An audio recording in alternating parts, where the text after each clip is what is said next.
Salutations mesdames, salutations messieurs, et bienvenue sur Le Voyage Conté, la chaîne qui vous fait explorer la culture africaine à travers les contes. Ça fait un long moment qu'on ne s'est pas vu. 2 jours, c'est énorme. Avant d'aller plus en deçà de ce conte, je réfléchis à des façons de réduire justement cet écart et d'établir une connexion constante avec vous. Donc, 3 choses.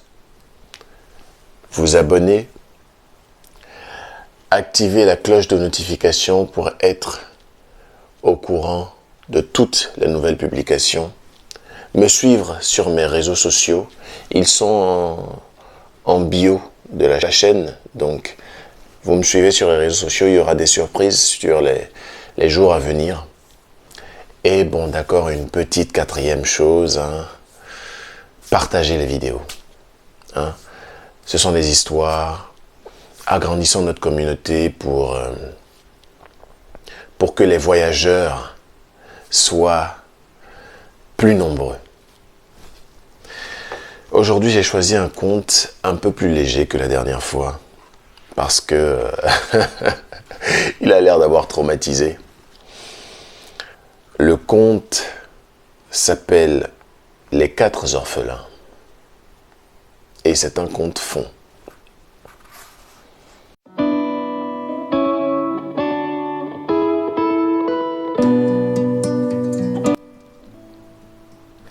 Une petite fille et ses 3 frères vivaient seuls depuis la mort de leurs parents. Selon les saisons, les garçons chassaient, pêchaient ou cultivaient les champs que leur avaient laissés leurs parents. La petite fille nettoyait la case et cuisait la nourriture rapportée par ses frères. Un jour où les 3 garçons étaient partis pêcher, au bord du fleuve, un gigantesque aigle qui traînait dans les coins fondit sur la petite fille, la saisit entre ses serres et l'emporta au loin.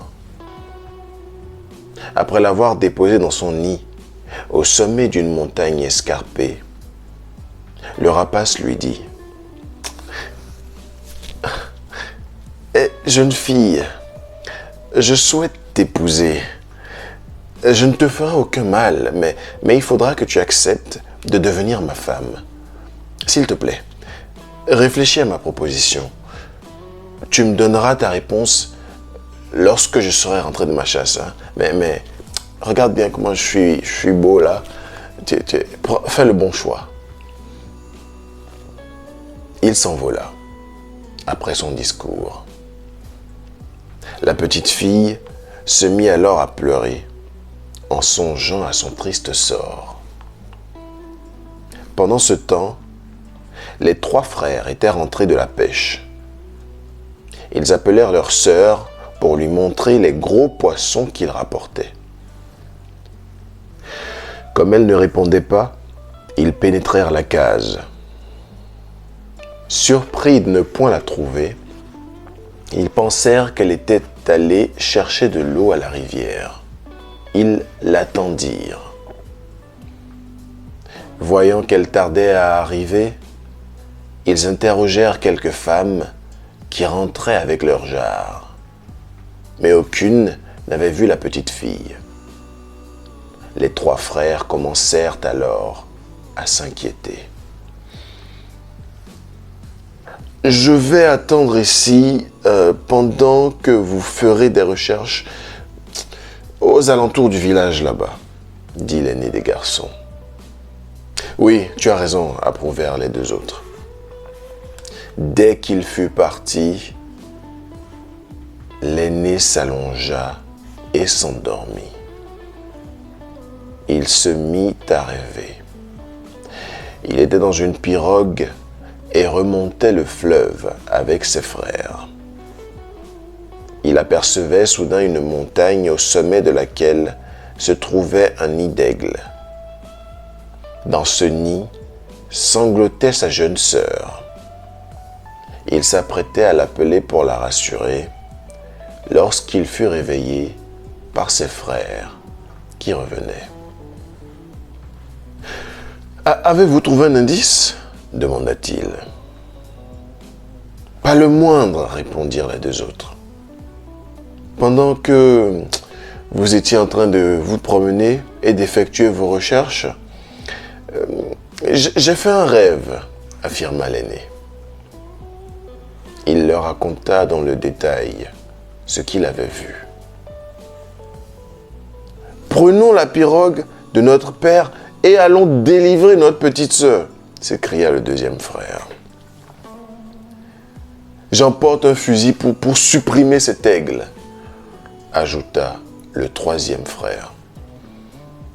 Ils mirent rapidement la pirogue à l'eau et ramèrent avec force pour remonter le fleuve.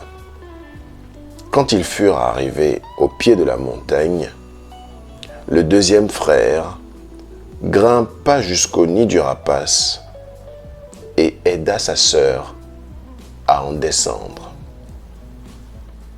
Lorsque l'aigle rentra de la chasse, il vit que la petite fille avait disparu. Furieux, il partit aussitôt à sa recherche. En survolant le fleuve, il aperçut dans la pirogue, avec ses trois frères, sa proie. Il fondit d'un trait sur eux pour les faire chavirer. Mais le troisième garçon eut le temps de dégainer son arme et, d'une balle, d'abattre l'aigle. Les trois frères récupérèrent la dépouille du rapace qu'ils chargèrent dans la pirogue, puis la ramenèrent au village et tous les villageois vinrent l'admirer. Le lendemain, l'une des voisines des trois garçons, pour célébrer leur acte héroïque, prépara un bon repas et les invita à déjeuner. « Il faut fêter votre exploit, » leur dit-elle. Les trois garçons en convinrent et acceptèrent son invitation. Ils se rendirent donc chez elle en compagnie de leur jeune sœur. Tout le monde se régala.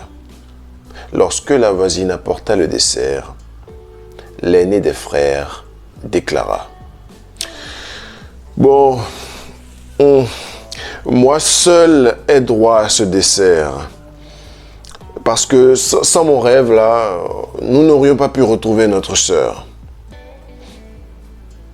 Le deuxième frère affirma alors: « Mais qu'est-ce que tu racontes? Tu oublies que c'est moi qui ai escaladé la montagne et qui ai ramené ma sœur? Je mangerai donc seul ce dessert. » Le troisième n'hésita pas à s'avancer. « Pas du tout, mais alors pas du tout.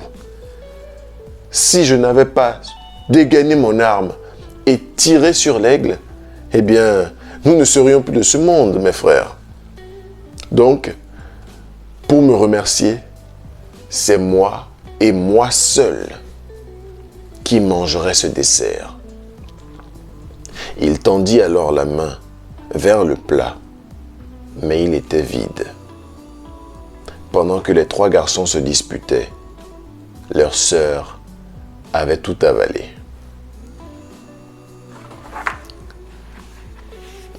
Mon histoire se termine ainsi.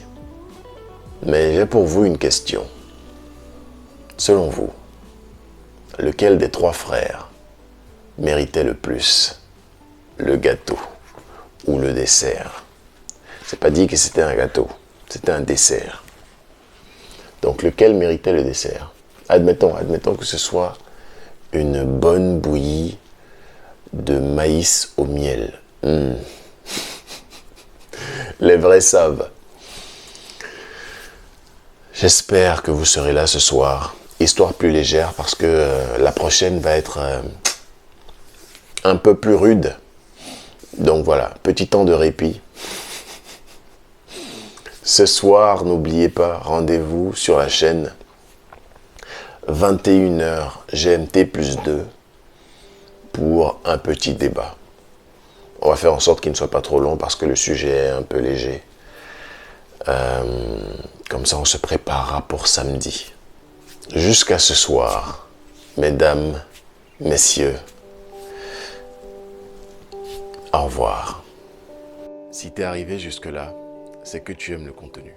Alors, tout ce que je peux te demander, c'est de soutenir la chaîne. Abonne-toi, active la cloche de notification, comme ça tu seras aux premières loges pour avoir nos publications. Sur ce, à bientôt.